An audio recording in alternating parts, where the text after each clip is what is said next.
সামাজিক নিরাপত্তামূলক খাতে অতিরঞ্জিত ব্যয় দেখিয়েছে পতিত আওয়ামী লীগ সরকার। চলমান ১৪০টি কর্মসূচির মধ্যে প্রথম ৬টির একটিও সামাজিক নিরাপত্তা সুরক্ষা বলা যায় না। দেখানো হয় এই খাতে ব্যয়ের পরিমাণ জিডিপির ২.৫%।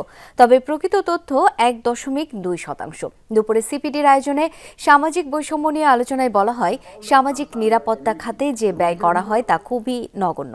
বেশিরভাগ ভাতার পরিমাণ মাত্র ৪০০ থেকে ৫০০ টাকা, যা মাথাপিছু আয়ের ২.৩%। মূল্যস্ফীতির এই সময়ে এত কম ভাতা গ্রহণযোগ্য নয়।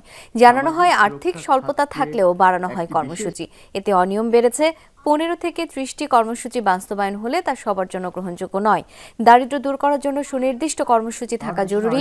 একই সঙ্গে শহরে সামাজিক নিরাপত্তা কর্মসূচি বৃদ্ধির তাগিদ আসে। বলা হয়, খোলা বাজারে খাদ্য বিতরণ কর্মসূচির বিনিয়োগ বৃদ্ধি করা দরকার। জানানো হয়, সামাজিক নিরাপত্তার জন্য নতুন কৌশলপত্র তৈরি করতে হবে। আমাদের গত ১০ বছরে কি কাজ করে নাই, আমাদের পলিটিক্যাল কমিটমেন্ট কিরকম, আমাদের রিসোর্স কম, এটাকে আমরা কিভাবে বাড়াতে পারি, এই আলোচনাগুলো করে আমরা যদি একটা ভালো কৌশলপত্র করতে পারি, সামনের দিনে হয়তো ইমপ্লিমেন্টেশনটা বেটার হবে।